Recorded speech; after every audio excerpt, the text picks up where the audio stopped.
Ora ilok, larangan yang sering kita dengar sejak kecil. Tapi, apa sebenarnya makna di baliknya? Di episode ini kita bongkar rahasia dan filosofi Jawa yang tersembunyi di balik mitos-mitos lama. Jangan lewatkan. Ora ilok. Dua kata yang sejak kecil selalu kita dengar. Ungkapan keramat dari leluhur Jawa selalu dibarengi ancaman, rezeki seret, jodoh menjauh, hingga kutukan bisul. Kita sering menganggapnya hanya gugon Tuhon, tak kayul. Tapi bagaimana jika di balik kalimat yang terkesan mistis itu tersimpan filosofi hidup dan nasihat parenting terbaik yang justru relevan di era modern? Pantangan pertama, ora ilok lungguh ing ngarep lawang, jangan duduk di depan pintu, ancamannya menghalangi rezeki dan menjauhkan jodoh. Secara spiritual, pintu adalah lambang gerbang rezeki dan jalan kehidupan. Secara logis, duduk di sana adalah puncak ketidaksopanan dalam budaya Jawa. Anda menghalangi akses, menghambat lalu lintas. Nasihat ini mengajarkan etika sosial. Anda harus menghargai ruang orang lain. Rezeki dan jodoh akan datang jika Anda membuka jalan, bukan menghalanginya. Pantangan paling populer, ora ilok njagongi bantal, mengkobokonge wudunen. Jangan duduk di atas bantal, nanti pantatnya bisulan. Terdengar konyol, ancamannya jelas, bisul. Lantas apa logikanya? Bantal dalam filosofi Jawa adalah benda yang sangat dihormati. Fungsinya menopang kepala, tempat pikiran berada. Menggunakannya sebagai alas duduk adalah bentuk pelecehan terhadap fungsi dan harkat benda tersebut. Leluhur mengajarkan penghormatan terhadap fungsi dan tempat setiap benda. Ancaman bisul adalah cara efektif agar kita menjaga kebersihan dan kehormatan benda yang dekat dengan kepala kita. Berikutnya, ora ilok singsot ing wengi-wengi, jangan bersiul di malam hari. Ancamannya mengundang demit atau makhluk halus.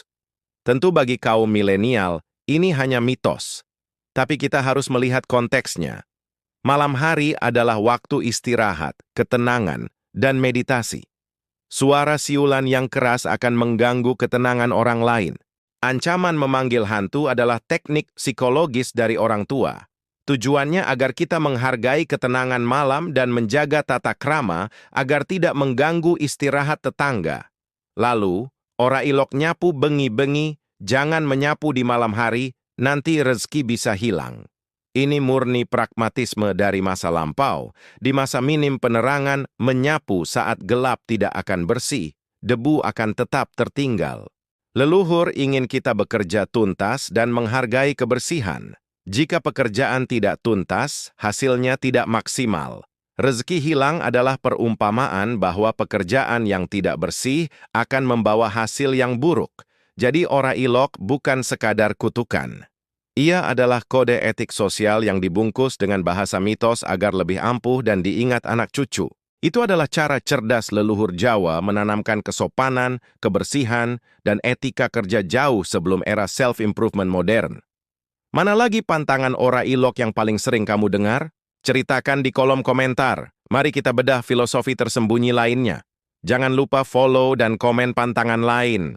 Tonton sampai habis dan siapkan diri Anda untuk terkejut. Di part 2 ini, kita akan membongkar 3 pantangan paling ditakuti yang berkaitan langsung dengan uang, jodoh, dan kondisi mental. Benarkah mereka hanya menakut-nakuti? Atau ada kode etik rahasia untuk menjadi orang kaya dan makmur ala Jawa kuno? Kita lanjutkan bedah filosofi Jawa. Setelah kita tahu ora ilok itu bukan soal kutukan, tapi soal etika leluhur. Hari ini, kita bongkar 3 pantangan lagi. Yang paling sering kita dengar di rumah, yang menyimpan logika modern di baliknya. Pantangan pertama hari ini, ora ilok mangan, karo turu. Jangan makan sambil tiduran, ancaman. Bisa berubah jadi ular. Ini mitos yang paling sering menakuti kita waktu kecil. Tapi apa pesan tersembunyi dari kakek nenek? Secara medis, makan sambil tiduran itu mengganggu pencernaan dan bisa menyebabkan asam lambung naik. Leluhur mengajarkan kita kedisiplinan saat makan dan menghargai tubuh kita sendiri. Ancaman berubah jadi ular adalah metafora. Ular makan sambil berbaring. Jadi, jika kita makan tanpa etika, kita tidak lebih baik dari hewan. Ini adalah pelajaran tentang kesantunan dan kesehatan. Pantangan kedua, ora ilok menyapu tidak bersih.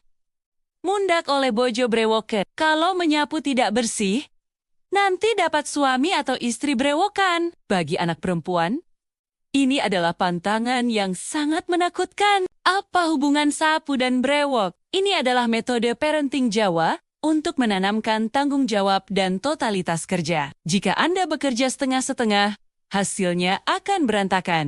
Suami atau istri brewokan adalah simbol dari seseorang yang tidak terurus atau jorok. Sama seperti rumah yang disapu tidak bersih. Leluhur ingin kita bekerja dengan sepenuh hati dan teliti. Ingat, kebersihan adalah cerminan dari pribadi yang bertanggung jawab. Pantangan ketiga dan yang paling dalam, ora ilok menyangga uang. Jangan bertopang dagu. Ancaman. Menyangga susahnya wong 40, menanggung susah 40 orang. Ancaman ini sangat berat. Bertopang dagu adalah bahasa tubuh yang menunjukkan kesedihan, keputusasaan, atau sedang merenung terlalu dalam. Leluhur ingin kita selalu terlihat bersemangat dan optimis. Kalau kita terus-menerus menunjukkan sikap susah, kita akan mengundang energi negatif. Pantangan ini adalah pelajaran tentang mengelola emosi dan semangat hidup. Mereka ingin kita tahu, setiap orang punya bebannya sendiri. Jangan menambah beban diri dengan tampilan yang putus asa. Sebagai bonus, ada pantangan yang juga sering kita dengar. Ora ilok lungguh nang dhuwur meja.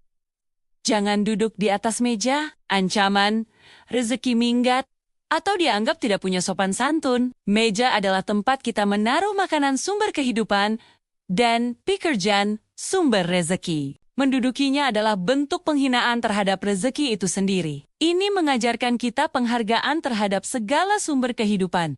Luar biasa kan? Pantangan kuno, nasihatnya modern.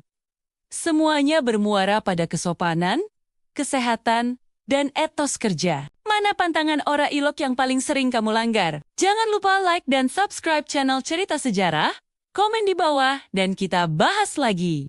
Selamat datang kembali di channel Cerita Sejarah.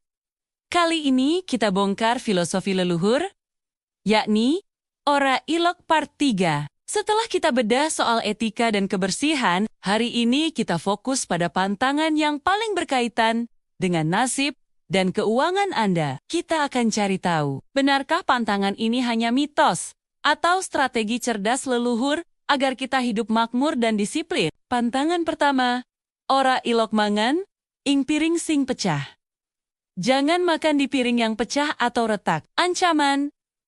Kemiskinan dan rezeki seret. Secara spiritual, piring retak melambangkan rusaknya wadah rezeki Anda. Tapi, lihatlah dari sisi logika. Piring yang pecah adalah sumber kuman dan bakteri.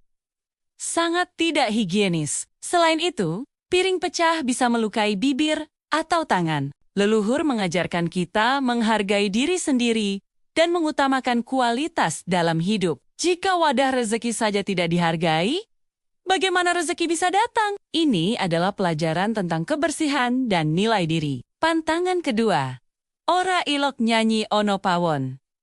Jangan menyanyi di dapur, ancaman, mendapat jodoh suami atau istri tua, atau brewokan. Terdengar seperti ancaman iseng untuk anak gadis. Tapi ingat, dapur pawon adalah jantung rumah tangga, tempat sumber kehidupan diolah. Menyanyi dapat mengalihkan fokus. Di dapur, kehilangan fokus bisa berarti masakan gosong atau kecelakaan kerja terkena pisau atau api. Ancaman pasangan tua adalah cara soft untuk mengingatkan. Utamakan tanggung jawab dan konsentrasi pada tugas. Ini adalah pelajaran tentang etos kerja dan tanggung jawab di area vital. Keberhasilan rumah tangga, sama seperti masakan, butuh fokus dan ketelitian. Pantangan ketiga, ora ilok mindah-mindah kasur. Jangan sering memindahkan tempat tidur, ancaman. Sakit-sakitan atau rezeki seret. Secara kejawen, tempat tidur adalah area yang sudah memiliki penunggu atau energi yang selaras dengan pemiliknya. Memindahkannya akan mengganggu keselarasan harmonisasi. Logikanya murni kesehatan dan kenyamanan. Leluhur sudah menemukan posisi terbaik yang bebas dari angin malam sawan dan paparan langsung dari cuaca. Sering memindahkannya, berarti kita berisiko menempatkannya di lokasi yang tidak sehat atau mengganggu tidur. Pantangan ini mengajarkan tentang kestabilan, kesehatan fisik, dan pentingnya memiliki satu tempat istirahat yang nyaman. Bonus, ora ilok turu wektu surup. Jangan tidur saat senja maghrib. Ancaman bisa jadi gila atau kerasukan. Ini murni soal disiplin waktu dan spiritual. Waktu maghrib adalah waktu transisi energi, di mana kita diminta bersiap untuk ibadah dan makan malam bersama keluarga. Tidur saat itu berarti kita melewatkan waktu penting. Ini mengajarkan disiplin waktu dan mengutamakan spiritualitas dan keluarga di waktu penting. Lihat, semuanya kembali ke disiplin, etos kerja, dan kebersihan. Ancaman kemiskinan hanyalah cara cerdas agar kita tidak malas dan menjaga kualitas hidup. Mana pantangan ora ilok yang paling sering Anda langgar? Komen di bawah dan beritahu kami, pantangan apa lagi yang harus kita bedah di part 4.